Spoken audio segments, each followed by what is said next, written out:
This is a HeadGum podcast.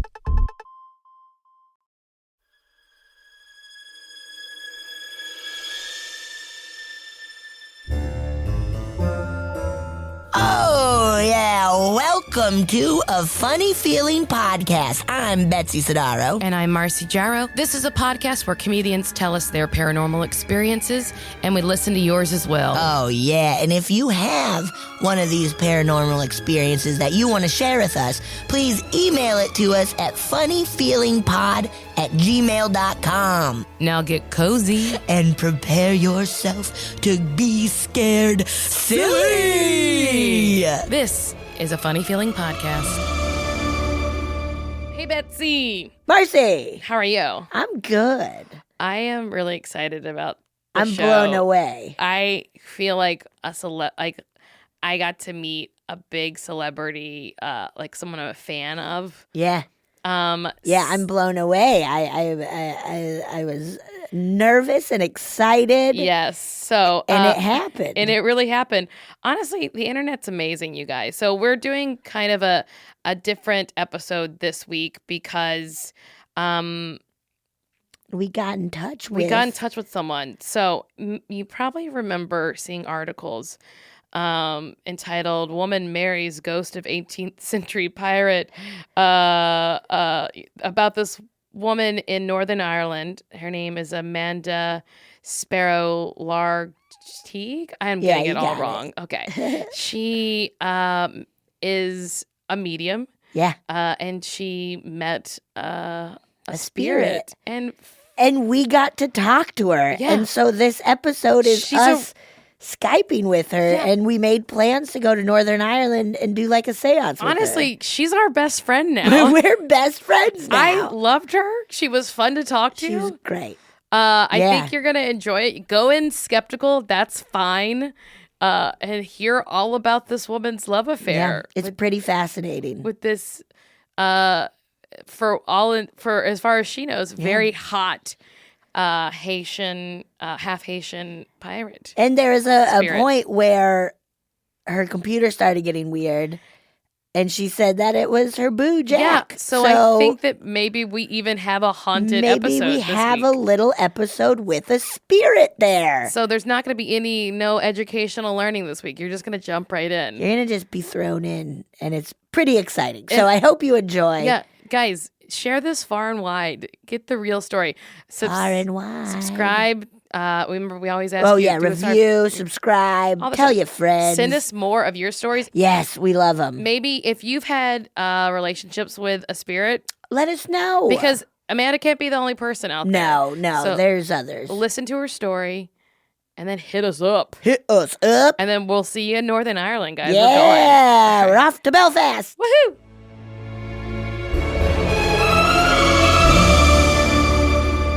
Very excited to have this guest on. Oh, yeah. If you follow our podcast, you probably have seen the news stories about her. They've been international. We have Amanda Sparrow. Wait, I already forgot it. Amanda Sparrow Large Teague. That's just 4 words, and I couldn't get it. Amanda, thank you so much for being on the podcast with us.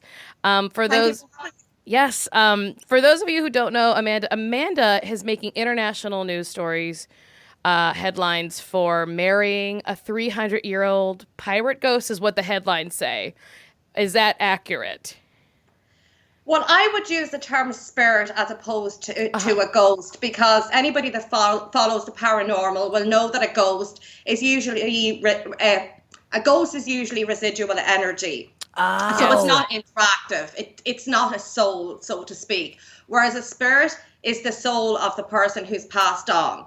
So therefore, it's interactive. It's an intelligent being. So spirit is the correct term, but unfortunately, everywhere in the media, they just say ghost. They don't know the difference. We're going to say spirit. We're going to get it right. Yeah, we're going to say spirit from here on out. Yeah, we got it. We're learning. We're woke. I didn't know that. I sort of have said like similar, but like I don't know who are the leading, like who's writing the books about like what is the proper thing. I mean, everyone is writing them, but so If you want to including me. You're writing a book. Oh, yeah, you're writing a book. With Oh, I've written one already, and I'm in the process. I have 3 more in the works. So yeah, I'm an author as well. Oh, that's awesome. I read somewhere that you are writing one with your boo, with him. Yes, indeed. Yes, so that's channeled all from him. So he's talking about what it's like in the afterlife, what it's like to die. So it's a full-on account from the other side, basically, from beyond the veil. Okay, so I feel like, just in case we have any listeners who don't know this story, and also we were reading articles this morning, and some feel like they're just so, like, there's so many discrepancies in what people are writing about what's going on. So I just want you to tell us your story if you're into it. I mean, I know you've done it a lot, but we would love to hear it from the woman herself. So. Absolutely. Okay. Well, it's a long story, so I'll try and cut it to be as short as possible. But it started about 9 years ago when my son died. Before that, I didn't really believe in very much. I was agnostic. But after he died, I became very obsessed with wondering if there was an afterlife or there wasn't. And I was cool with either, but I wanted to get closure on what I actually believed. So I started to research world religions, and then I came across paganism, well, witchcraft to be specific. So the whole thing about energy is that energy can't be created or destroyed. That's a scientific fact. So it's also been proved scientifically that we have an aura around our bodies. It's like a magnetic field. Obviously, scientists don't call it an aura. Us as spiritual people do. Mm-hmm. So this aura is not present after we die, and it's present in every living thing. So that's made up of energy. So therefore, it can't be destroyed. It has to move on. It has to change frequency. It has to go somewhere. So I was very, very intrigued by this because it was the only religion that I could actually find any scientific basis in at all. Yeah. So I started to learn about it and how we can work with energy, how we can communicate with energy that is on a different frequency to ourselves, therefore in the other realm. So about 7 years later, I would have worked with energy quite a lot. I would work with deities, angels, guides, and some spirits of loved ones that had passed on. So I was quite familiar with energies around me. So this one night, I was in my room and I felt a strange energy around me. And that would have been unusual because it was in my room. It wasn't, I was out in somewhere that was reputedly haunted, for example. Would feel energy and know that there was somebody around. It was in my bedroom and I knew my house wasn't haunted. It was cleansed. So I thought first that maybe it was just a wanderer, but it happened again a second time and I still ignored it. So the third time it happened, I was actually in my car and I was driving back to my house and I felt this energy in the passenger seat beside me. So when I pulled into my driveway, I stopped and I said, I'm going to communicate with this entity to see what it is and what it wants, because clearly this is the third time it's came through. I didn't know at this point if it was male or female. So I connected and I said, who are you? And he said, I'm dead, you know. And I was, yeah, I kind of know that bit. So he's quite witty. So he said it in a joking kind of way. So then I asked him who he was, and he told me that he was Captain Jack Teague and that he was a pirate from the 1700s. So my initial reaction was, yeah, sure you are. This was complicated, I guess, by the fact that I was actually very interested in this era, had always been very interested in tall ships, piracy, the whole Renaissance period, the dress, the history, everything about it. I was in the process of writing actually my first book, which is a novel, and that's already out. So I would have been researching the area quite a lot at that period. And I also had a huge fascination with Pirates of the Caribbean, the movie. So I did some impersonation as a Jack Sparrow impersonator, mainly for charity. A lot of people have reported that I did it as a full-time professional job. That's not true. I did it for charity, and it was a bit of fun, a hobby. So you can understand when this entity comes in saying that he's Jack Teague, I'm like, yeah, this isn't right. Mm-hmm. So I guess to begin with, The first thing that popped into my mind was that it was my own brain coming into it. I mean, that's what you're obviously going to think when something so obvious as that happens. And then the other thing that you have to think about is that when you're communicating with spirit, not everything is of love and light. There are demonic entities out there. There are deceptive spirits who are perhaps not demonic, but they will try to deceive you. Right. And particularly a spirit that's been hanging around the earth for 300 years, you have to question, why is it still here? Why is it not moved on, either up to the astral plane, or, you know, why it's not being reincarnated? Also, like, we know he's a ghost, but he did come into your house. Like, he just appeared one day. That's, if that were just a person living, you'd be like, that's not all right. So, like, exactly, yeah, exactly. So you have to question it. So that's what I did. I questioned it very, very much. I mean, for 6 months, I looked for verification from him. Now, I suppose to talk about verification just a little bit. When you're a medium and you have somebody sitting with you that wants to communicate with a loved one, you're taught to be able to offer them 5 pieces of information that they can verify to prove that it's the correct spirit that's there. So that's easy when you've got somebody sitting across with you that knew that person in the physical. But when you've got somebody that died 300 years ago, who do you go to for verification? There's nobody. So I suppose the thing about it is that I wanted him to tell me things about the era, things that I wouldn't have known. It wasn't a matter of proving it to the world at that point. It was a matter of proving it to me. Mm-hmm. So that was kind of difficult because I'd done so much research in the area. And as I said, it took 6 months. The thing that finally proved to me that he was who he said he was when he told me that if I went back and looked at my family tree, that I would find that there was, in fact, a Teague in my family tree and that we were linked by bloodline. Oh, wow. Now, this was very interesting on 2 accounts because, first of all, working as a white witch, you are very connected to your ancestors, particularly as my ancestors practiced the old ways also. And the other interesting thing about it is that people have said this over and over again, that I pulled the name Teague out of the movies Pirates of the Caribbean because, in fact, Jack Sparrow's father is Teague in the movies. So this was an interesting point. So I went back to the family tree and I didn't have to look too far back, actually, only to my great-grandmother. Her maiden name was Teague and she was, in fact, also a wise woman, a white witch. Whoa. So, if anything, Disney took my family name. You know what? Sue them. Sue Disney. Yeah, they got plenty of money. As you're like telling this story, you know what it's making me think of? It's making me think of just like any sort of dating that would happen online, or even like I watched the show 90 Day Fiancé where they like meet people from other countries. So like the process you're having is very similar to anyone who's doing internet dating, like getting to know it's like, yes, you're talking to someone who exists in a different realm, but also like, isn't that what Tinder and yeah, man, it feels spot very on. Much like modern dating. I was a huge fan of Catfish, you know. I love Catfish. Like, I would have watched it all the time, so maybe that's why I was so suspicious. You know, subconsciously, I was like, I want to make sure I'm not getting catfished here. He was sending you pictures of models, being like, I look just like this model. Yeah, and that's interesting you say that because that brings me on to another very interesting point. So when we got to that point, and I said after that, I was like, okay, I believe you. You are who you say you are. So people say, do I hear him or see him? This is all mediumship. So I'm not seeing and hearing things that are not there. That would be mental illness if that was the case. This is all done through forms of mediumship.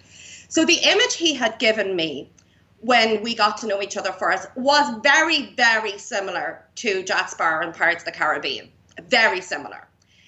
So yes, but I'll get on to the connection between them two as well, because there's been so much speculation about that. But just to go back to what I was saying, right? So he'd given me this image that I was familiar with.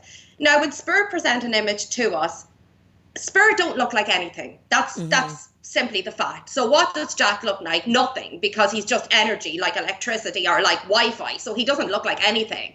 But they will give us an image of a time that they thought that they looked well. The same as if you're putting a profile picture up on Facebook. You're not going to put up a picture where you were dying with a hangover. You're going to pick an image that your makeup was done and your hair was done. So in the same way, this is the image he presented to me. Now, he had also something that you would like. Yeah, he knew your type. Yeah. So he had told me also that we had met in that particular past life where he was a pirate. I had since been reincarnated since then, but he had not. So I did a past life regression. And it turns out in the past life, I wanted to run away from home. I wanted to become a pirate, but I didn't have the balls to do it pretty much. So one night, eventually, I picked up the courage. Now, he'd seen me around the port, around the market town several times, and he liked me, but he didn't have the balls to ever approach me.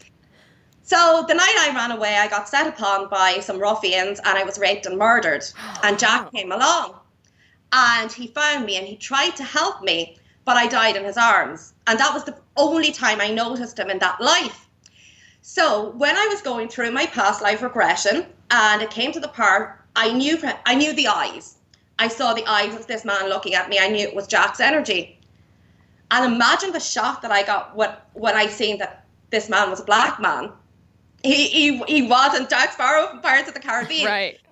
And then I was like, how did I not guess that? He had told me he was half Asian.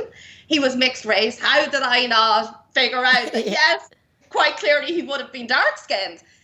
So that was a big shock. Yes, there are similarities in how he looks, but he is obviously mixed race. So right. So he probably looks more realistically Bob Marley-ish than he does Johnny Depp-ish, so to speak. Mm-hmm.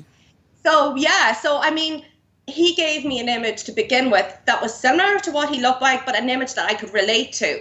Whereas if he had shown me himself as he really was back in the early days, that wouldn't have resonated with me because I would have had no memory of what he looked like. So that was really interesting. So I guess to talk about the connection with Jack Sparrow from Pirates of the Caribbean, now that we're just talking about that, he told me that the character of Captain Jack Sparrow is actually inspired by him. Now, we would believe that all fictional characters, everything that somebody writes, comes from the imagination. Anything that somebody writes comes from their own imagination. It's a thought process.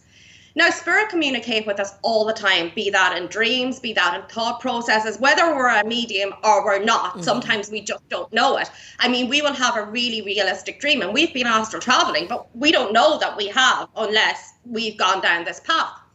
So therefore, he told me that the character was inspired by him, and that quite a few fictional characters are actually inspired by real people. And if you even look at movies that are based on actual people who can be proved in history, you will very often find that the way they're portrayed in the movie is not actually really how they were. Yeah. So it kind of makes sense to me that, yes, there could have certainly been an amount of the real Jack in the character. Yeah. However, the actual storylines in the movies, they're all fictional. Right. They have absolutely no relevance to Jack's actual life. In fact, he lived quite an uneventful life, really. So he's making up for it now, though. Like, he's like, if his living life was uneventful, that he's definitely like doing some big things now, right? Because he is. So at that point in the October, I said, okay, I believe you are who you say you are. So he started telling me quite a lot of information about the afterlife and the type of questions you're going to ask. If you have a direct line to the other side, you're going to ask questions. And I mean, I couldn't get enough information quick enough. So I suppose, between that and January, I figured out that I had developed romantic feelings for this spirit. And it was quite a surprise to me because I'd never heard of it before, and it was kind of like the situation where you have a crush on somebody that you shouldn't have, and you're like, I hope this is just going to go away. But of course it usually doesn't. It just gets stronger the more you try to deny it. So it didn't go away. So in the January, he was the first one who asked me. He actually said to me, do you feel that way about me? That way. And I knew what he meant, and I was I'd rather not answer that. And then he said, we can't be together. And I said, right, well, how's that going to work? So then that's when he first told me about spiritual sex and, in fact, spiritual marriage. So again, I went away, did my research, and found out that in certain cultures and certain countries, it's quite acceptable. Shamanism would be one, and the old ways, as I describe witchcraft, is very much based on the shamanic principle. In Haiti, interestingly enough, it's very common for spirit and physical people to marry. So again, that was another little piece of interesting information, seeing as he came from that culture and very much identified with, and also practiced voodoo when he was alive, which he had learned from his mother. So then I started to talk to some of my mentors about it, other people in my spiritual community, to see if anybody had ever heard of it before. Because to be brutally honest, we had actually tried a couple of times to have spiritual sex unsuccessfully. So I didn't really know how are we going to do this. So I went to my mentors and I said, well, have you ever heard of this? How does this work? And I was really even more surprised to find out that quite a few of them had actually had spiritual sex. So it's just something that's taboo. It's not talked about, just like masturbation, I guess. Yeah. And just on the subject of masturbation is not the same as spiritual sex. If you are touching yourself and masturbating, that's the spirit watching you do that. That is doing that to you. So it's all about feeling the energy of the spirit, the same as you can feel a spirit touch your face, your hand, give you a hug. And many people will have had that experience if they've gone to mediums or demonstrations or anything like that. They will have felt spirit touch them. Even people that have just gone on haunted tours or whatever, they may have felt spirit touch them. So obviously spiritual sex is when you feel the spirit touching you in a more intimate way. Uh-huh. So I got a few tips from people in my community. Like a lady's looking at Cosmo and like 5 tips to 10 please ways your man. to please your spirit. So I think it was about 4 months after we first attempted it that we finally got the fireworks. Oh, good. Yay. Yay. Made things, and then it's just got better since then, because I've got better at feeling him, and obviously the more connected and the closer we've become, the easier it's become. So to the wedding. So at this point in time, I was at a point in my life where I had decided that I wasn't getting married again. I was open to the possibility of meeting somebody, but I wasn't desperate, as people might say. It's whatever. I was quite independent. If it happens, it happens. If it doesn't, it doesn't. But I wasn't really up for a whole friends with benefits kind of thing. I wanted somebody that was going to be there, to be committed, and to know that person was going to be a part of my life, and it wasn't just going to be something that would just be gone in 6 months, because I'd been there, done that. Right. So the same way as you would with a physical man, maybe a little quicker, because, he was 300 years old. And so, he doesn't have wasting time, he doesn't have a job to go to every day. He doesn't have roommates to deal with or family to attend to. He's got you, maybe he does. Maybe that's a question we can ask later, but he's not busy per se, is he? No. Yeah. I mean, he's not busy. I mean, yes, he does have things that he can do. He communicates with other people on the physical, and he does have other people in spirit that he is connected to. Uh-huh. But yeah, overall, he doesn't have a job. So, I mean, he is free to come and go as he likes. And as I said, after being single for 300 years, he should know whether he wants to get hitched or not at this point, Yep.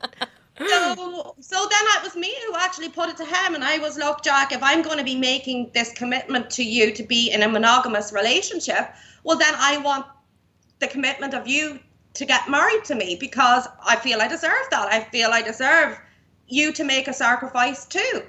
So yeah, he was up for it. He was, yeah, sure. Now, to point out, some people that are in spiritual relationships or do have casual spirit, or some people who do have casual sex with spirit are often in relationships with physical people as well. Mm-hmm. So, I mean, me and Jack had discussed this, and we had decided that, we wanted this to be monogamous on both sides. So therefore, for me to give up the possibility of having a relationship with somebody physical, in a way, even though it wasn't a sacrifice, it was. So that's why I just thought, well, if I'm making this commitment, then I want a commitment from you too. Yeah. So that's how the whole wedding idea came about. We just decided we would go for it. So then, of course, you've got the next question of how are you actually going to do this? because are you going to go to Haiti or some other country where you can actually do it, or are you going to do it here? And I very much wanted to do it here where I live because I wanted my family and friends present. So after meeting with several different people, we came across a loophole, so to speak, or a way of doing it. There's no precedent for posthumous marriage, is what it's called legally. There's no precedent for posthumous marriage here in the UK or Ireland. It's just never been done. So there's nothing to say you can't do it, or there's nothing to say you can. Mm-hmm. And you've got a situation here with churches and priests, and certain churches can choose whether they want to marry somebody or not. For example, if you're Catholic, even if you're legally allowed to marry, a Catholic priest can refuse to marry you because they will say that you're still married in the eyes of the church. So there's all that end of things. So we sourced a pagan church who believes in spiritual marriage, and we approached the priest, as he would call himself, a pagan priest, who also happens to be a legal registrar. And he was quite familiar with spiritual marriage. He had never performed one before, but he knew all about it. And he said he would be willing to legally marry us. So that's where we got our officiant. We couldn't actually do it on UK soil, so to speak, because even though I live in Ireland, I live in Northern Ireland, so we're governed by UK law. And again, a lot of people put down that I live in the Republic of Ireland, and that, there's a lot of confusion about that too, because the laws are different in Southern Ireland to what they are in Northern Ireland. So that's another thing, that there's a lot of misinformation, shall we say, about it on the internet. So we went outside of UK territorial waters into international waters, which is governed by international law. So we did it out there. We did it in international waters in the Atlantic Ocean with a legal registrar. So my daughter had got married in Las Vegas 2 months before me. So we were planning our weddings at the same time. So when she came back to the UK, she had her paperwork to say that she'd been married in Las Vegas by Elvis. Yes. Yeah. And it was all actually done through Elvis songs, so it was very much like not a traditional ceremony at all. So she came back with her paperwork, handed it into all the government and official agencies, and declared herself married. So I did exactly the same thing. It was accepted in all but one, who queried about it, because we have here what's called a national insurance number. So they wanted to know what my husband's national insurance number was. So I said, well, he doesn't have one. So then I explained that he was dead and that it was a posthumous marriage. So again, I explained about the religious end of things and how our church, our pagan church, recognizes this, and he has a special license to marry people in nature or outdoor areas, because nature is our church and we don't actually have a building. And when I explained everything to her, she was like, right, okay. And she just filled in the paperwork as married. Another question I get asked a lot is, do I get tax breaks or do I claim benefits or anything like that for him? Obviously, no, I don't, because he's deceased. I mean, that wouldn't be ethical anyway. But yes, in all intents and purposes, I am allowed to use his name legally, which is Teague. I'm allowed to declare myself as Mrs. And on all forms, I declare myself as married. But obviously, he, as a person, is not entitled to claim for anything. Mm-hmm. So, yeah, so that's the wedding. All right. Whoa. So, one, I just have to say that I think that all the articles out there is maybe a perception that Amanda's a crazy person. Amanda's crazy, but you don't seem it at all. Like, you seem pretty rational, and you've thought through it. This doesn't seem wildly it doesn't seem like something's missing here. But you seem like you're beautiful. You seem very intelligent and I don't know, cool too. Yeah. So I think that's one of the fun things that I want people who hear us to know. Amanda seems pretty cool so far. Yeah. I mean, maybe in a moment, maybe you'll start going crazy in a moment, but hopefully. I've done quite a lot of live TV. And one of the requirements here by Health and Safety is that you have to undergo a psychiatric assessment to do live TV, just in case, like you say, you go crazy on national television. We wouldn't have TV in America. psychiatric assessments, and obviously, seeing as I was on the TV program, I passed. So yes, I don't have any history of mental illness. People seem to not be able to differentiate between religious beliefs, stroke mediumship, and actual schizophrenia, stroke mental illness. Yeah. They're different. The thing that gets me is that people will go to a medium to get a reading, and they will believe that they've got a reading from someone who died a few years ago. But they can't understand how a medium can connect with somebody who's 300 years dead. I mean, you either believe you can communicate with the dead or you can't. There's not a time limit on it. Right. Yeah, you know? And then even you get the other people who are quite deeply religious in maybe a Christian way, because ultimately all religions are interlinked. It's all based on the theory that there's a higher being than ourselves. There's rewards for goodness, badness. So all religions kind of stem from the same thing. A lot of it is to do with cultural intellect, that kind of thing. But they believe in an invisible God. I mean, God is not a human being with flesh and blood. God is an energy. Mm-hmm. So if you believe in God, and I mean, I do believe in God. I do believe in divine energy. So, I mean, if you believe in God, God is energy. So Jack is no different. He may not be divine energy, but he is still energy that is invisible. Yeah. Yeah. What? So I don't see how people don't make the comparison, but they don't.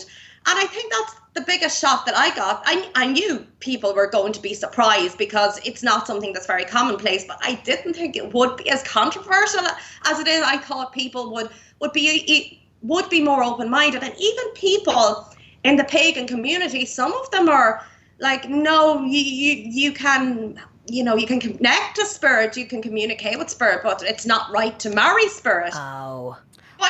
But why? If you can communicate, if you can have sex with spirit, why can't you marry them? What's the difference? To Jack, marriage is not that important because it is just a bit of paper, really. Right. The same as for us physicals. But to me, I just felt that it was nice to be able to turn around and say, well, yes, I am in a spiritual relationship, and yes, we're married. It was just, I guess, about feeling that I had the right to do that if that's what I wanted to do. Yeah. Let's see. Do we have questions, Betsy? I have. Yeah. Should we start asking you questions? Yeah. Go for it, Betsy.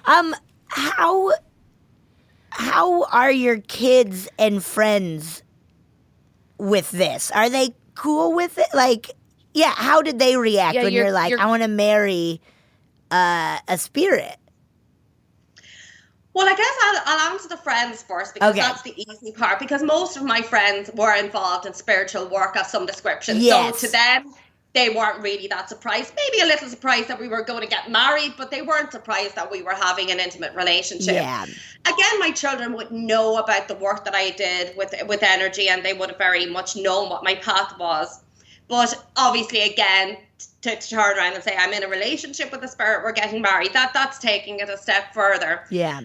Just to say that I have not brought up any of my children in the pagan faith. I have taught them about all types of religion, and then they make their own mind when they're of age. I've got 3 grown up. I've only got 1 minor, so to speak, one that's under the age of being able to decide for himself. The other 3 girls are all grown up, and none of them follow my pagan path. Mm-hmm. They all have different religious beliefs. One's atheist, one's Mormon, and one's Christian. Whoa!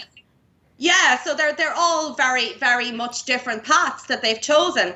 But what I have brought them up to is to be accepting of everybody, and to be respectful of everybody's beliefs and of alternative ways of life. So therefore, when I told them, they may not have understood it, they may not have been able to communicate with Jack, but they were, if this makes you happy and this is your belief, then we respect that. So they respect me. That's the best. The atheist doesn't. In the two that do have religious beliefs, they would believe me in the sense that they do believe that we communicate with energies, and they would have had some spiritual experiences, whereas the girl who's atheist, she doesn't believe Jack exists. Full stop. She doesn't believe it. But at the same time, she respects my belief and I suppose my prerogative to believe what I want. Oh, yeah. That's awesome. So who else does Jack know anyone else in your circle? Like, does he communicate with anyone outside of you? You said he communicates with other people, but has he communicated with anyone that you're close to? Yes, indeed. Yes, several. There's an interesting story here, and I suppose this stems back to the wedding. To be legally married, there has to be consent on both halves, verbal consent. So obviously that was going to be a bit of an issue with Jack, because yes, I can communicate with him, but legally I couldn't give consent for him. So we had to source an independent medium who would channel for him and give consent on his behalf. Oh. So in the process of looking for somebody that he felt connected with and felt connected with him, I came across a lady called Crystal Dove.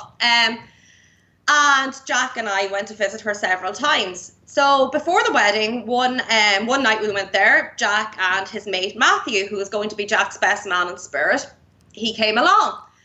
So she recognised immediately there was another energy there, and she said, "Who is it?" And we communicated, and we all had a bit of crack, as they say here in Ireland, that night, and a couple of drinks. And anyway, it turns out that Matthew quite liked her and fancied a bit himself. So yeah, they got it on, and they got engaged just for Christmas. They're getting married in June. So you have, my God. So now you have the equivalent of like Jack and her would be quite close. Then I've got another 3 friends whom he has communicated with. This another friend who was actually reincarnated from somebody he knew in the past life, that he was a pirate in his past life from the 1700s. So they've kind of reconnected as well. She was a wench, actually. Can you trust her? Weren't they all? So yes, I'm sure they have some interesting memories together. I think she was one of his favorite wenches at the time. Oh my God. Yes, she actually ended up being one of the bridesmaids as well, but I didn't know she was one of his wenches at that time. Did that cause any problems? Were you like, he must be having a good laugh there. But yeah, so yes, he has communicated with several people. Another incident would have been that me and Jack had a row, and I wasn't talking to him. I wouldn't communicate with him, and actually went to one of my other friends again, and he actually, because he can do physical mediumship as well, as in he can manipulate electronic type stuff. Whoa. He can actually physically move some things, like bang doors, make noises, move a glass if it's a seance situation, manipulate flames on a candle, stuff like that. So he can do quite a lot of physical stuff. He's a powerful spirit. He's had 300 years to practice it. Yeah. So he actually knocked something down off her shelf, and she obviously connected then, and he said, can you ask Amanda to talk to me? She's not talking to me. So I got a call, and she was like, yeah, Jack's just been here. He wants to talk to you. And I was like, right, okay. She had no, he had a row or anything. So again, that was verification that there's no way she could have known that we'd had a row apart from Jack had told. So yeah, so there's lots of little anecdote, I suppose, like that. I love that. So you guys get in fights. That's really so. Oh gosh, I'm trying to think of like all the questions I have, because I have so many come up while hearing that. So what? So what do I want to ask? I guess I want to know, like, so he gets your attention through like that kind of stuff. So does he ever like haunt other people for fun? Like, is that a thing that can happen, like that just as like a prankstery thing to be like, I don't know, I'm bored, it's been 300 years. Is there any of that feeling about Jack? Well, there is one that I know of. I'm sure he's done some mischievous things, because he is that kind of spirit. He is mischievous. He is witty. So I'm pretty sure that he has. I'll give you a couple of stories. The first one being, we go to the movies together. So we'll go, and he'll sit beside me, and he'll watch a movie. And sometimes I'll choose, and sometimes he'll choose. He usually doesn't like my choices, by the way, but I met him watch Bridget Jones' Diary. And cringing. He was like, I'm never doing that again. Yeah, so he's a typical man as well. But yes, we went to see the new Annabelle movie that was out there during the summertime. Yeah. And so I like it because it's based on a true story. So we were sitting there, and but when the film was over, there was a group of young guys, and they were walking out behind us, and they were all making jokes, and they were like, "You were scared?" "No," and he was like, "No, you were scared." And the young man was like, "I don't believe in ghosts. Ghosts aren't real." So literally, Jack waited until we had gone out, and we were all walking out of the movie theatre, and they had just gone on a bit ahead of me. And next thing, Jack was like, "I'm going to go up and I'm going to go like boo behind them." You think they're not real? No, yeah. And I was like, I was just watching, and next thing, obviously Jack goes up, and I don't know exactly what he did. The next thing, the guy, he just kind of jumped around like that, and his mates were like, "What was that?" And he was like, nothing. So I was like, that was so funny. That's awesome. Another thing that Jack did, which was really funny too, excuse me, I'm losing my voice here. Another funny thing that Jack did as well. Do you remember, to go back to the whole Pirates of the Caribbean thing, and him saying that he had inspired the character of Jack Sparrow? Now, the new movie again came out last year, the fifth installment. I don't know if you guys have watched it or not, but Jack wouldn't have been as involved with that movie as he would have been with the others, for the simple reason that most of the time he was with me. And it's just to be noted there, and a lot of people have commented how Johnny Depp's portrayal of the character is completely different in the fifth movie to all of the other ones. Look that up, because a lot of people will say he's not the same. Jack is a different character, and if you are familiar with the films, it's really obvious. Wow. But anyway, the story involving that, we went to the premiere, myself and Crystal, Jack and Matthew, and we were watching the movie, and it came to the scene. It's kind of a skit scene. It's nothing to do with the rest of the movie. It kind of just sticks out like a sore thumb. But in it, Jack is supposed to be getting married. And he's getting married to, wait for it, an Irish girl. Oh! Way before anybody knew about me and Jack. I mean, my mouth just dropped, and I was like, wow, where did they get that idea from? Yeah. Nobody else ever been in any of the films. No, the Irish girl, shall we say, is not the most attractive. And I was to Jack, well, if you could have inspired somebody to be me, you could have picked somebody like a little bit, more pleasing to the eye. And he was just laughing. He was just in stitches. So yeah, he was just playing with me. Yeah, but yeah, it was funny. Whoa, that's a really interesting thing. Like, can Jack, like, he can go wherever he wants, right? Like, and he could meet people. I guess he has to be connected with someone. But like, does he know Johnny Depp? Like, has he been around Johnny Depp? Like, yeah, he has. Johnny Depp is actually quite a spiritual person. He has got Native American blood, or certainly a connection to Native American spirituality. And yes, Jack has told me that, yes, he has been around Johnny Depp, and yes, he has communicated with him. Whoa. Gore Verbinski, who created the whole franchise of Pirates of the Caribbean, was actually asked to make a comment on whether the character was inspired by a spirit, if there was any basis to what I said at all. This is a few weeks ago. Whoa. He didn't say it was, but he didn't deny it. He just said he refused to comment. So that, to me, in itself is strange, because why would he just come out and say, well, no, there's no basis to that whatsoever. He just said, I don't want to comment, or I refuse to comment. So yeah, I don't think Johnny Depp has been asked yet, but yeah, that would be an interesting one. Whoa. Yeah, you were mentioning, like, you're writing a book with Jack right now, and he's telling you all about the spiritual. What is it like? Or yeah, like, oh wow, that's the whole book there. Yeah, okay. I know. I was thinking, I was like, we're Betsy's trying probably. to get something I just for want to know free. this book before I read it. I don't like reading. No. We will definitely get that book. Your oh book. yeah, we're gonna get that book for sure. So yeah, like, what's it like? I guess to try and simplify it, it's not really that much different to how we are in the physical. So when we die, it's similar to dreaming or astral traveling. Our etheric body, or our soul, or our spirit, leaves our body, and we can see our physical body, but we are no longer connected to it. That cord is cut. Okay. So we may be trying to move our physical arms or our head or whatever, and it's just not working anymore. And then depending on how aware spiritually we are or not, we realize we're dead. Mm-hmm. Now, sometimes that can happen very, very quickly, and sometimes it can take ages before a person actually realizes they're dead. For example, in the case of my mother, she died very, very suddenly, sitting in her chair having breakfast. She very much was of the opinion that when you die, you're judged and you go to heaven or hell. So when she was out of her body and she was trying to move and it wasn't connecting, she believed she was in a coma. And she believed that for 2 weeks before she actually realized she was dead. She thought she was in a coma and that she was having bad dreams or hallucinations. Whoa. So So when we leave our body, we are another form of ourselves, shall we say. We're looking at our physical body.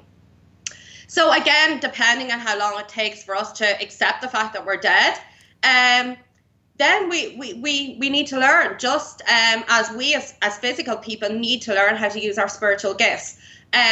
Those in spirit, they need to learn too. So you don't just pass over and suddenly you can do everything. You can move stuff, you can manipulate electronics, you can move from one place to the other. You have to learn exactly the same. You have to learn exactly the same as we do. So at that point, we go to what's called, well, what Jack would describe it as the lower astral. Now, the lower astral is made up of all the people who have passed over, human spirits.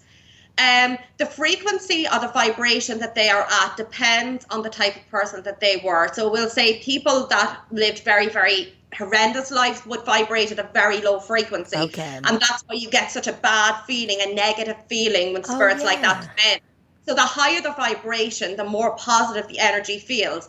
And obviously then you enter the upper astral realms where you've got your deities, you've got your angels, you've got ascended masters, all those kind of spirits. And obviously they vibrate at a much higher level again to human spirits. Mm-hmm.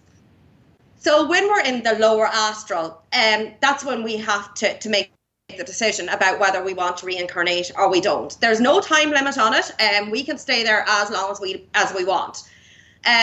What we need to do before we can move on is that we need to look over the life that we've had, and we need to come to terms with anything that we didn't come to terms with. Mm-hmm. So in a way, if somebody has committed suicide and they think that everything's okay when they pass, it's not. If you had issues when you were alive, you are still going to have some of those issues after you pass. Obviously, if it's to do with a bill you owed or an addiction problem, then no, that's going to be gone because that's the physical state. But if it's something to do with the emotions, mm-hmm. if you had emotional problems, you will still feel those emotional problems when you've passed. So you have to work through those. So you might as well work through it when you're in the physical as well, because you're going to do one way or the other. So you have to work through that.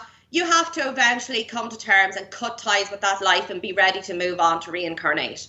As I said, there's no time limit on it. So babies tend to reincarnate a lot quicker because they don't have a lot to look back on. Mm-hmm. So the main reason a baby would stay around is maybe to visit their parents, to make sure that their parents are okay, and then they'll move on and reincarnate. Animals the same. Animals reincarnate very quickly as well, unless they're particularly waiting for their owner to pass. If that's kind of imminent, if the person was elderly and they think their owner is going to pass shortly, they may wait. But if their owner was young and healthy, they'll usually reincarnate again quite quickly. Jack has stayed a long time in spirit. There's no two ways about it. Most spirits don't hang around for 300 years before deciding to reincarnate.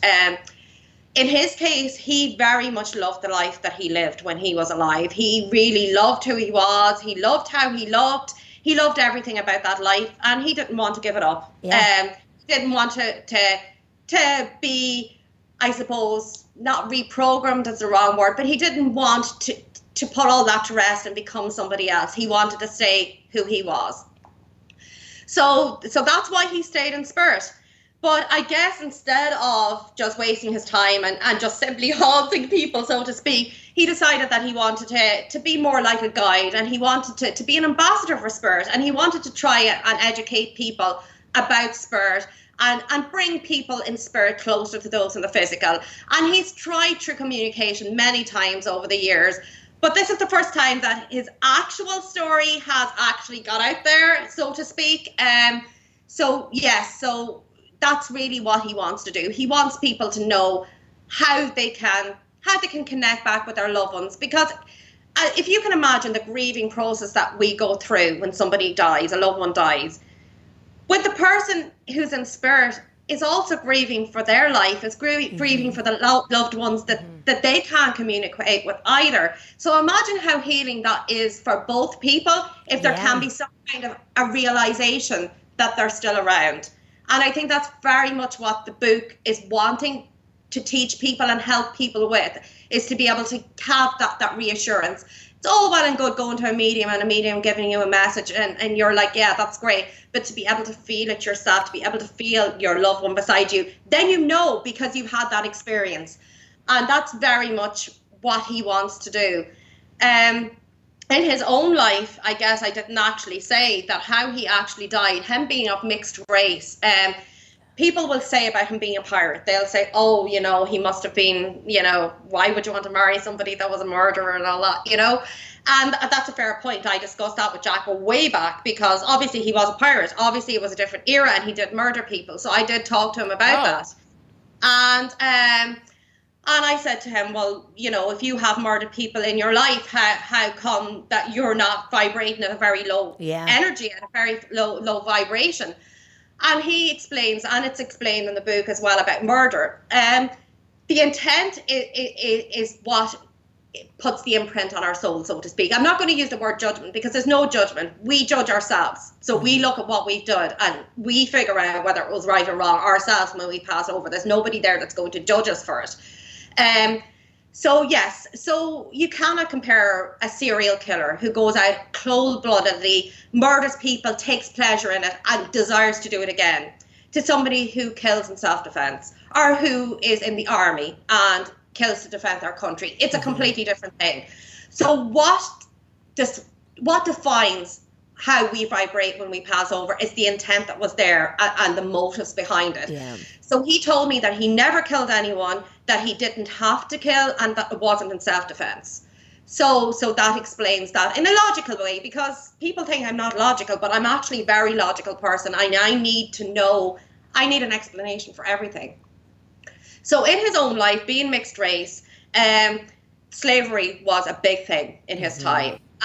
And he did work on ships. He was born on a pirate ship. So he became a merchant sailor. And he worked as an honest seaman, pretty much.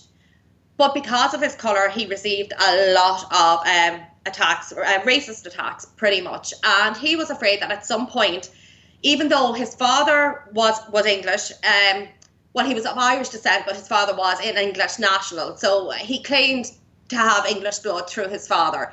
But there would have came a point where his father died. And then he was literally just somebody that was mixed race, somebody that was dark skinned. So he was afraid that he was going to end up in slavery. So he decided he would break away from any connection with the British government and that he would become a pirate. So he stole a ship and he was an adventurer really more than a pirate. So he wanted to learn about all the cultures of the world. He wanted to see different places. He was very much self-educated. And he obviously hoped at some point he would find treasure, but he never did. Yeah. We all do. So how he was actually captured was, again, he was very, very much against the slave trade. And in his travels, he would often help slaves escape if he came across them. And he had done it many, many times. But in one of his attempts to help slaves escape, he got captured and he was executed along with the slaves. Oh, whoa. So, that's such an awesome story. Yeah. Like, what a life. What does he think about the way, like, does he have any thoughts about how racism is now, or like the evolution of it? Like, does he ever talk to you about that sort of issue? Yes, we have talked about it. Because still, I mean, in Ireland, there would still be a certain amount of it here, particularly with interracial marriages, because it's not as common here as perhaps it would be in America. Ireland is still, it's still, I wouldn't like to say it's a backward country, but it's still, it's not as forward thinking as some other countries maybe. So yes, we have discussed it, and yeah, I mean, it really saddens him to see that after all these hundreds of years, it still exists. Yeah. And it really, yeah. Has he what of the movies that you guys see together? Which one is the most accurate to what he thinks it's like? What his experience has been like? Has he seen the movie Ghost with Patrick Swayze? What does he think about it? No, we actually haven't watched that one yet. No, actually, I've watched it years ago, but we haven't actually watched that. He thinks they're pretty much all paranormal type of films, that they are very much sensationalized. Yes. And they Yeah. tend to always portray spirit in a negative way for sensationalism. And it kind of annoys him, to be honest with you. Because just like one of the articles that said, I think it was People magazine, there are loving spirits out there, and there are loving out spirits out there. Yeah. And just because there's an angry spirit in a house doesn't mean that it's a negative spirit or demonic or evil. And this again ties back into the book.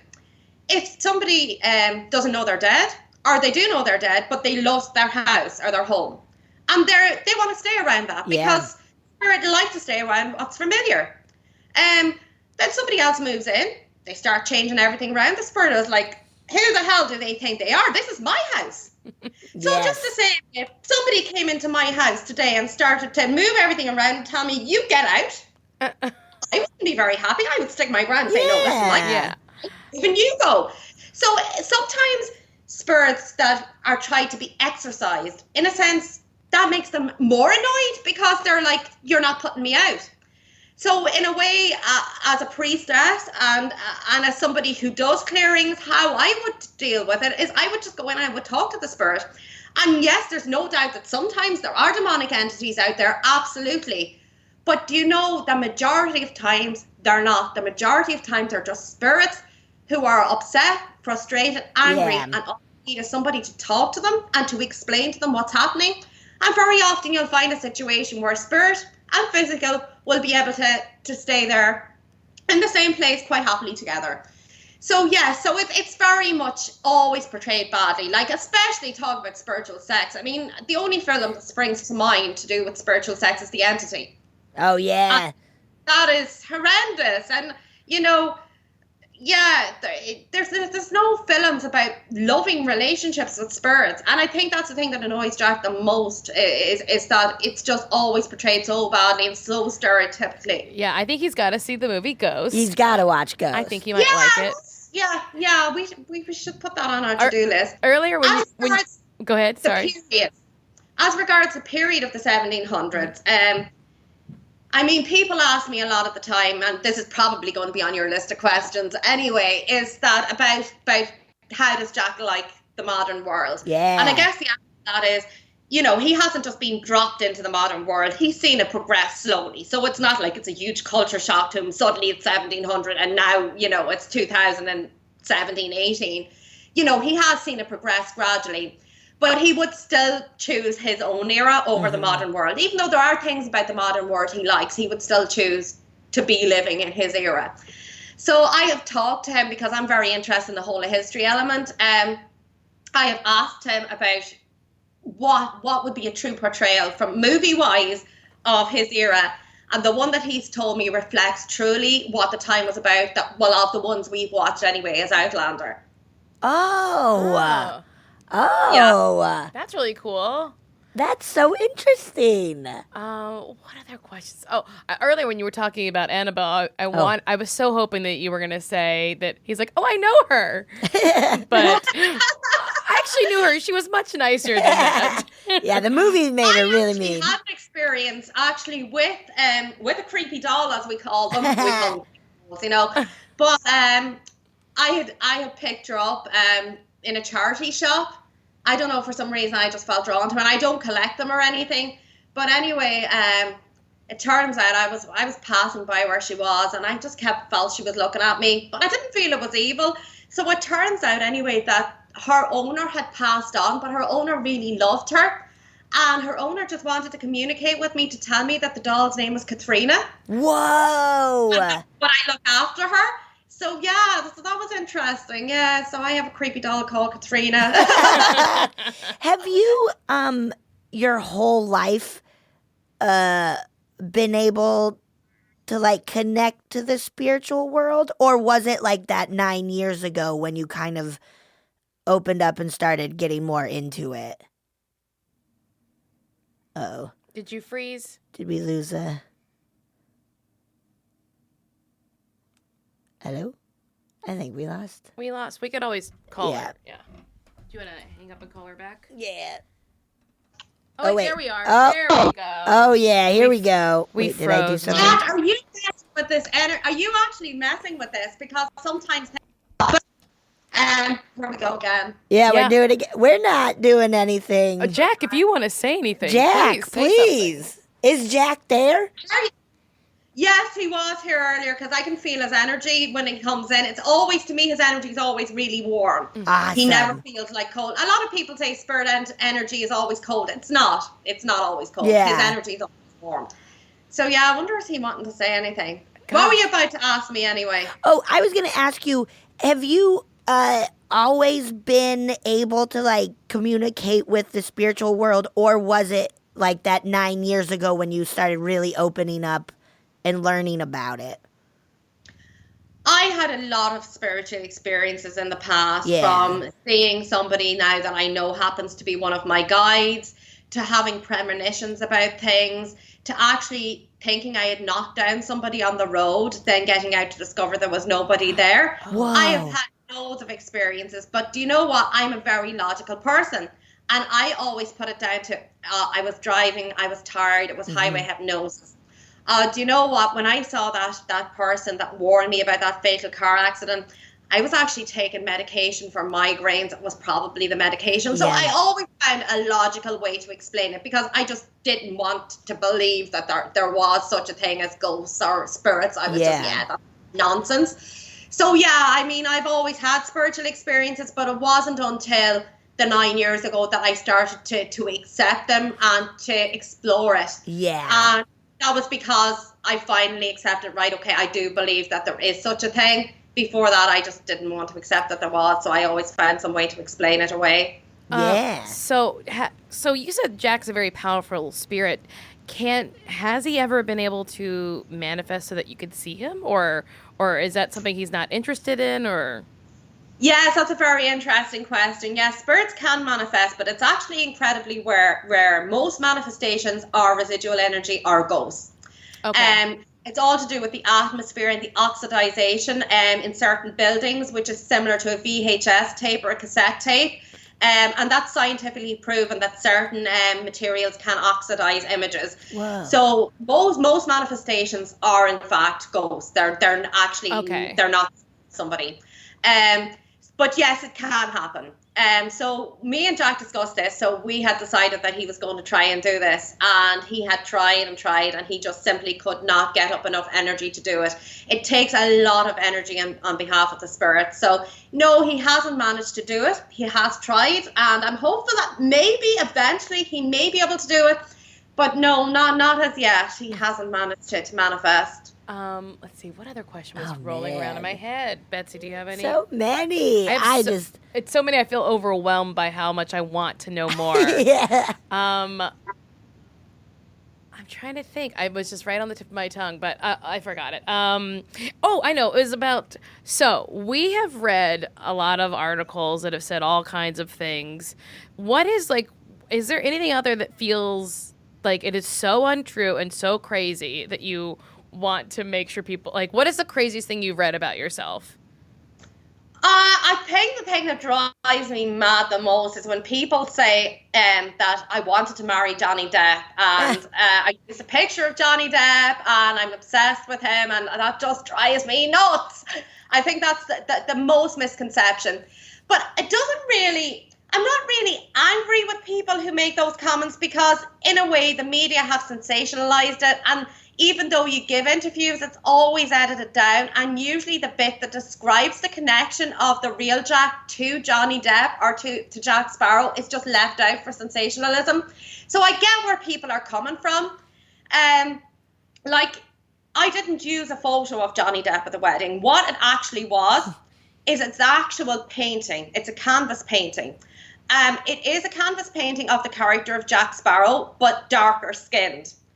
Now, I went to source a picture for the wedding. Not that I needed one, just that I thought it would be nice to have a visual for myself and for the other people that were there. I looked into actually getting a proper one done of my actual husband, but it was going to cost a couple of £1,000, and just to be perfectly honest, which I couldn't afford it. Yeah. So I started to look to see if there was anything that in any way was similar to the real Jack, and the one that I used was the closest because of the darker skin. Now the real Jack is still more darker skinned, and it's still a little too much like Jack Sparrow, but was the closest that I could get on a budget. Let's be honest. Okay. So I used that. I did not use a photograph of Johnny Depp because, working with spirit, we believe that a photograph would contain the energy of that person. So first of all, to use the energy of somebody without permission is totally wrong and would get really, really bad karma, and bad threefold is what we believe you get if you interfere with somebody's free will. Wow. And second of all, I do not want to tie myself to the energy of Johnny Depp. It was the spirit of Jack. So that annoys me, is that because it wasn't a photograph. And what we actually used for the wedding was a candle, because anybody that works with energy will know that you can transfer spiritual energy into objects or candles. I mean, it's done with, say, a voodoo doll. You put somebody's energy into it. Not saying that I do that, because I don't, but I know it can be done. So it was Jack's suggestion to use some of his energy in the candle to put the ring on, because that's something that a ring could go on. And just interestingly enough, we have had paranormal investigators in doing investigations on Jack, and an EMF meter measures energy. There shouldn't be any energy in an object like a candle, but we have actually done the EMF with the candle, and it does show up energy, which is also really interesting. Whoa. It sets the EMF off. So, I mean, that was great verification as well. So the candle was Jack's physical representation at the wedding. The photograph, or not the photograph, should I say? I better not say that, not the photograph. The painting that was used was really just for visual effect. It was just for decoration, basically. You know what that reminds me of? Like, there's a on the show 30 Rock, Tina Fey and her Liz Lemon's character and Jenna. She's like, whatever you do, don't use props in this photo shoot, because they'll always put you in with props, and just like the warning that they'll make you look bad. That's very funny. Very, very much so. Yeah, I mean, they love to use the picture, you know, and then not really explain what it was about. So again, you have to kind of blame the media for that one, not the people who are reading the articles. But yeah, just on the note of Johnny Depp, I mean, to be honest, when Jack and I, when I first discovered I had feelings for the real Jack, before I'd obviously had the past life regression and knew exactly what he looked like, I did question myself whether or not I was actually attracted to Johnny Depp's portrayal of the character, or whether I was attracted to the spirit, because I'd never heard of anybody being attracted to a spirit. And I mean, I watched some of Johnny Depp's movies in great detail, and tried to see was there any attraction to the actor, and there just wasn't. Only to the image that my spirit Jack had shown me. And I think the decider for me in that was, I just said to myself one day, well, if you could have Johnny Depp, the actor Johnny Depp, even if he was to go around wearing Jack Sparrow costume 24/7, or you could have the real Jack, the spirit that you know, who would you choose? And there was no question. It was the spirit, my spirit of Jack, that I would choose. So then I knew it wasn't Johnny Depp. I was like, no. He's behind me now. He's like all full of himself. Oh, I love that so much. Great. He loves getting praise. But yeah, so no, while I admire Johnny Depp as an actor, and I admire him for his portrayal of Jack Sparrow. I think he's done a great job, and you know, but no, there's no attraction between me and the actor whatsoever. I would not. Yeah, no, I wouldn't be attracted to him as a man. No. There needs to be a movie made following your husband's story. Wouldn't it be amazing? That would be so good. You know, a paranormal or I don't know. We can't call it horror. Well, maybe we can during our rows, but yes. It'd be great to have a film that portrays really what spirituality and really what the dead are like. Yeah. They're not like what they're portrayed at all. Oh, ask your question. You had one question you wanted to ask, what was the moment? Yeah. When was the moment that you knew it was love? Oh, wow. Yeah, I think the moment that I knew it was love was probably in the October before I actually had said anything to anybody, even him. Yeah.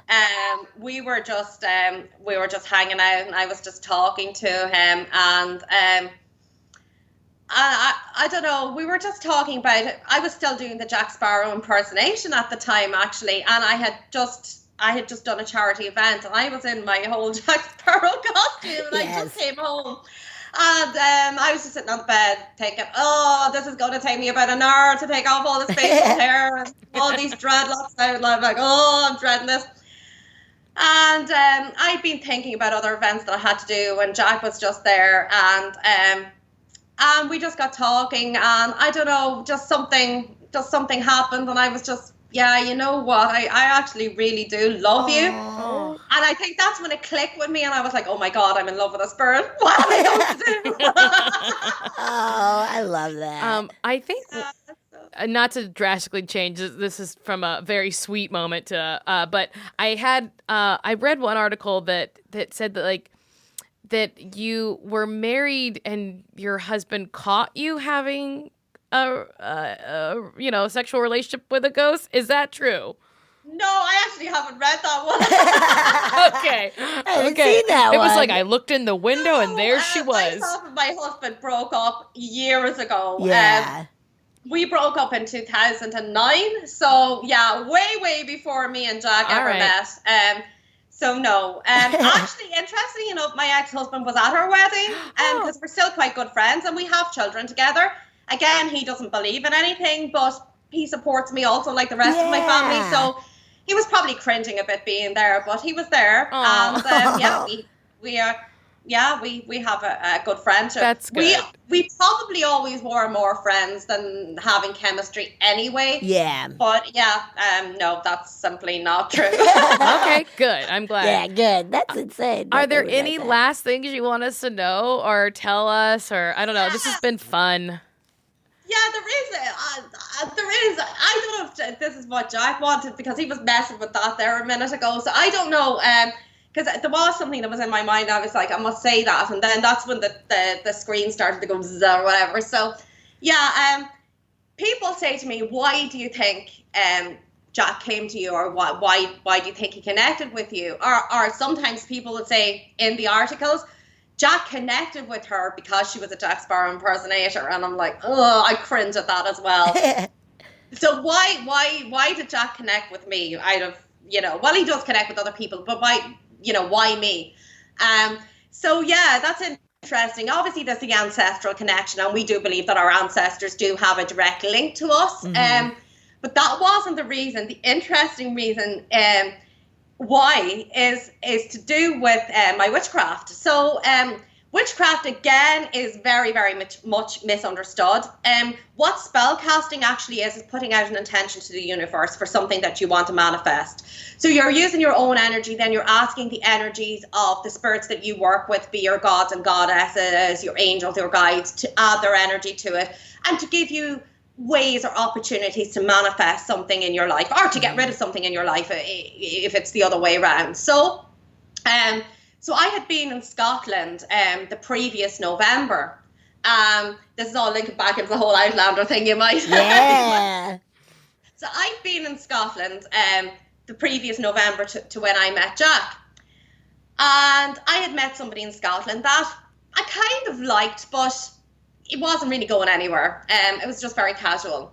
So I had decided that I was going to cast a spell or put out an intention to the universe for me to meet my soulmate. Now, when I put out that intention, I thought it was going to be this guy that I liked. But I couldn't do it specifically for him because that's interfering with his free will. So I had to do it to attract my soulmate. So I went to a sacred spot, which often we would do if we're doing spell casting or any kind of ritual work. Ritual would be our Ritual, again, very misunderstood. Ritual is kind of the way we do our services, in the same way a Christian does it in church. Ritual to us is going out into nature, communicating, calling in the elements, that kind of thing. There's no sacrifices or nothing like that. Again, very, very, very much misunderstood. So I picked a sacred spot in Scotland to go to, which happens to be a stone circle. So not obviously the one in Outlander is fictional, that doesn't exist, but it was a stone circle in Scotland, nonetheless. So I went and I cast my intention on Samhain, which is our feast of the dead in our pagan faith, Halloween to the masses. So I went and I cast my intention. Now, as it was a lovely calm day, as I was finished my intention, you burn your intention, then you let the ashes blow away. As I was letting my ashes blow away, this big gust of wind came and blew it away really powerfully. Massive energy came in, and I was, wow, that was powerful. So that was that. So I went home to Northern Ireland, to Belfast, got on with my life, went back to work, and really didn't think a whole lot about it because Christmas was coming up. I worked in retail. My dog Toby had a brain tumor, and he ended up being blind after the operation, so he was requiring quite a lot of care. So I didn't pay much heed. It ended up just completely fizzling out with this other guy, and so then it was around the March after this energy appeared in my room, which was Jack. So months and months later, I mean, I'm talking about maybe a year later, I actually realized, and I was, you know what? You have to be really specific when you're putting intentions out to the universe. I asked for a soulmate. I didn't specify it has to be a physical soulmate. Yes. Soulmate. So my soulmate happened to be a spirit. So I got what I wanted, but just not in the way that I had intended. But it turns out that it worked perfectly well. So, I mean, yeah, so these things do happen. Whoa, really I awesome. love that. That's love so that great. too. Oh my God. Amanda, this has been so fun talking to you. I'm glad because like so many, you can't imagine how many dozens of people sent me articles about you just because like they know of my fascination with paranormal and so I just feel like so excited to meet you. Is there anything or are there any, how should our listeners, if they want to find out more about you or keep in touch with you, how should they do that? Absolutely. I was just going to say that. Well, I am on Twitter, but to be honest with you, I'm a bit of a Twitter virgin. I only got a Twitter because I kind of needed to keep tabs on what was being said about me. Yeah. So, but Facebook's my main thing. I do live feeds on my Facebook every week. Sometimes I talk about witchcraft. Sometimes I talk about the afterlife. And sometimes I will call Jack in and Jack will directly answer questions to people. Cool. So they can ask Jack a question. I will connect to him. So yes, I'm Amanda Sparrow Large on Facebook, or they can look me up, Amanda Sparrow Large Teague, Baranic Gal, which means the white lady, which refers, that's my business page, so to speak. Again, that's newly set up. So Amanda Sparrow Large, my main page. Just add me as a friend. I'll check out your profile. If you're a genuine profile, I will accept you. As I said, I do lives every week. I'm also a spiritual tutor, so we do classes that people can join in and learn how to do these things themselves, because that's very much what my vocation is, and what Jack has wanted to do as well. So myself, Jack, and this other lady that I mentioned earlier, Crystal Dove, we do a ministry where we teach people, and it is donation based. So if you can't afford it, and you can't afford a donation, you're still welcome. If you can't afford a donation, we do ask for one, which my end of it, I actually give to animal welfare charities, because I'm very, very, I'm very connected to animal spirits, and I'm very connected to animal welfare, animal rescue.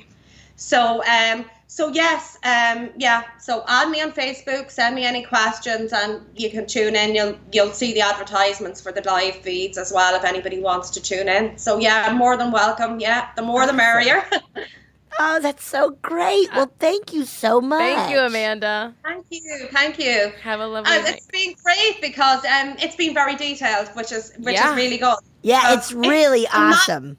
I mean, we could talk about this for another hour easily. It's such a huge topic. Yeah. And it's so much. But Yeah, I mean, maybe when the book comes out, I mean, we can talk again or something, Yeah. you know? We'll have to come to Northern Ireland and come and hang out with you in a pub and just you tell us everything. Yes. Yeah, I mean, hang out with me and Crystal and Jack and Matthew, and you might even be able to feel their energy. I Or even seances. We do seance nights where people can come and see Jack do stuff as well. So, yeah, if you come to Northern Ireland, by all means, yeah, we can hook up, yeah. I mean, we got other friends there. We should. So We gotta do it. Yeah, do it. all right, Amanda, thank you so much. Have a good night.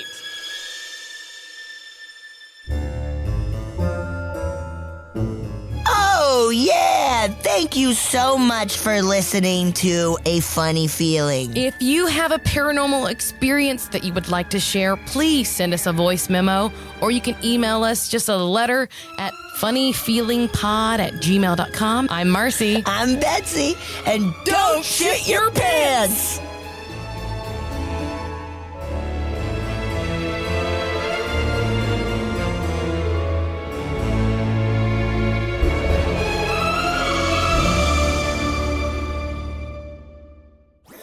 That was a HeadGum podcast.